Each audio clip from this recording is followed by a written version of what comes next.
So thanks very much, everyone, for coming here.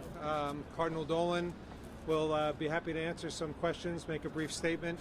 We also have with us Monsignor Robert Ritchie. He is the rector of this cathedral, St. Patrick's Cathedral, and he is also the one who oversaw the renovations that took place here over the past 7 or 8 years. So thank you very much, and here's Cardinal Dolan. Thanks. Come on, Monsignor.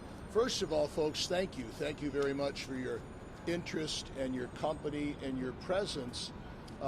I just thought it would be extraordinarily appropriate if we publicly expressed, on behalf of our beloved St. Patrick's Cathedral and on behalf of the citizens of New York, the love, the solidarity, the prayers, and the sorrow that we feel over the devastating fire at Notre Dame Cathedral in the heart of Paris, and indeed the very heart of Europe, and certainly the heart of civilization in so many ways. I could only imagine, Monsignor Ritchie, what it would do to all of us if a fire struck St. Patrick's.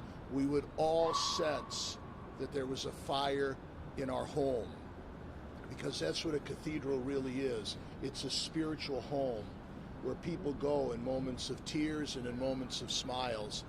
And this is a moment of tears for Notre Dame on the Ile de la Cité, right smack dab in the middle of Paris. It would be difficult, I presume second maybe to St. Peter's Basilica, to think of a church that more represents love and God's presence among us, and the ability of a church to lift our minds and hearts back to the Lord than Notre Dame Cathedral in Paris.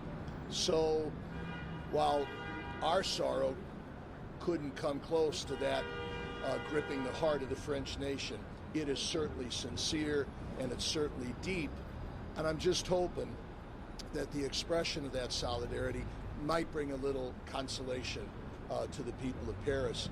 Monsignor and I have just been inside St. Patrick's, filled with people as usual in prayer, also filled with people approaching the sacrament of confession on this Reconciliation Monday as we get ready for a Good Friday and Easter, and all of them are commenting with pain about the fire at Notre Dame. Would you be interested in a email that I just sent my brother Archbishop in Paris? Let me just read it. It's short. His name is Michel Aupetit.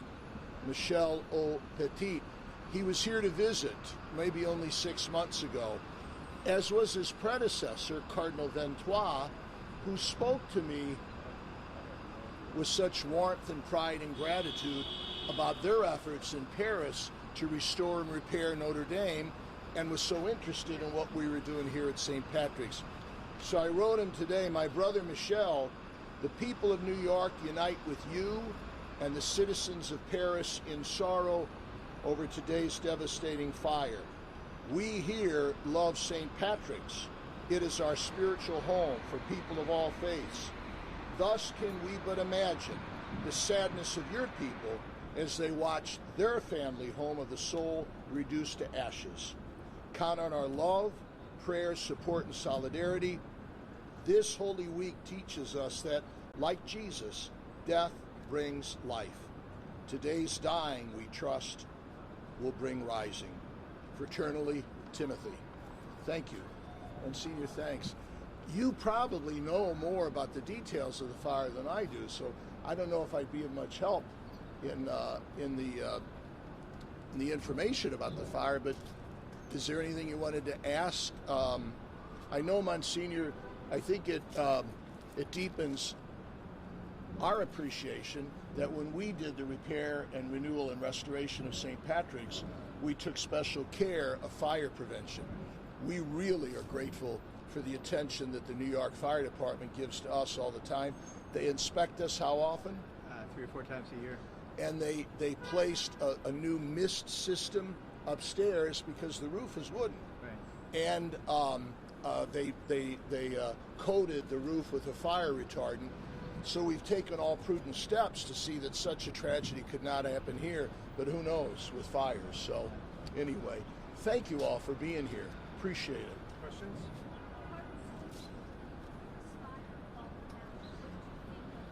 Well, I mean, it was just a dramatic sign of the devastation and the destruction. A little hope. The recent pictures that you are more familiar with, perhaps, than I am, that the towers are gone, right? No. Oh, the steeple's gone. The towers are there, and the exterior's there. I'm grateful that nobody's been reported injured, but you worry about the devastation inside. The outside of a cathedral is very, very important, but it's what happens inside. The prayer and the worship, the love and the community, the sacred art and the objects of devotion. And that must be, that's got to be terribly destroyed. So it's sad. So.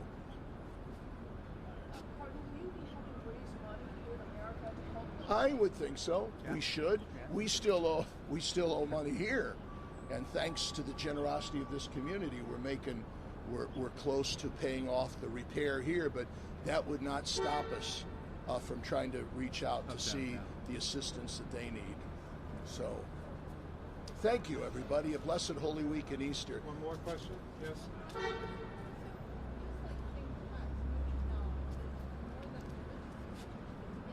Yeah.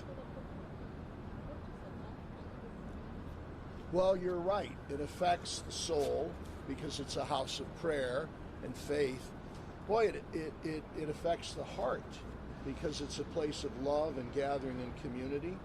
It affects all the senses because for the French, my God, for the world, Notre Dame Cathedral represents what's most noble, what's most uplifting, what's most inspirational about the human project. And to see that reduced to ashes, my oh my, I remember our song, From the Ashes, We Rise Up. We had Ash Wednesday. We want to rise up with Jesus at Easter. And I believe that there'll be some rising from this dying. I know it's kind of early, but is the church going to do anything to try to help? Oh, we would indeed. We'll wait to hear what my brother, Archbishop Michel Petit, the best way that we can help. Right now, the best thing we can do is give them our love and prayers, and that they have in abundance. But when they let us know how we could help, we will. I think Paris and New York enjoy a rich bond, so we don't want to let them down. So, a lot of people have been sharing like memories from visits and stuff. Is there something in your mind that you sort of been thinking about?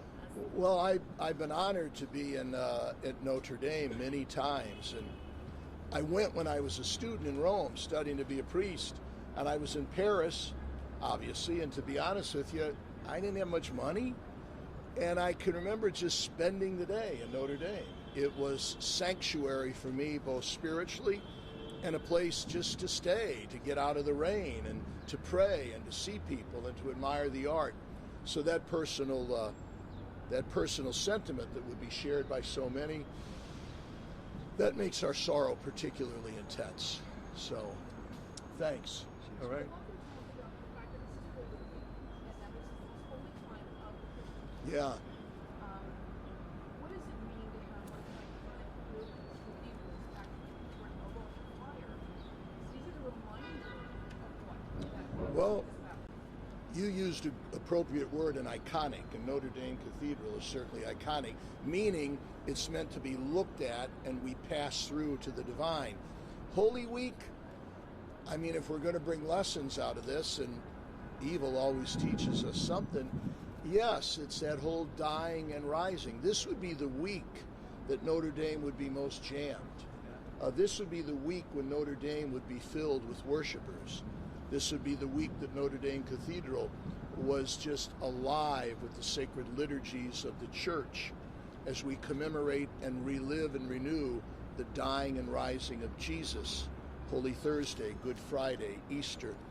So there is a lesson there, and it's the dying and rising of Jesus, that just as the cross didn't have the last word, neither for people of faith in France will this fire have the last word.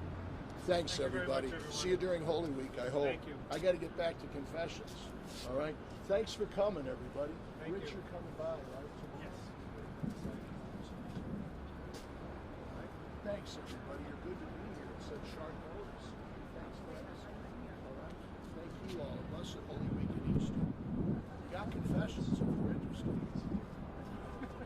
Thank you all. My, Thanks, folks. going to church. Appreciate your interest. Thanks for coming at such short notice.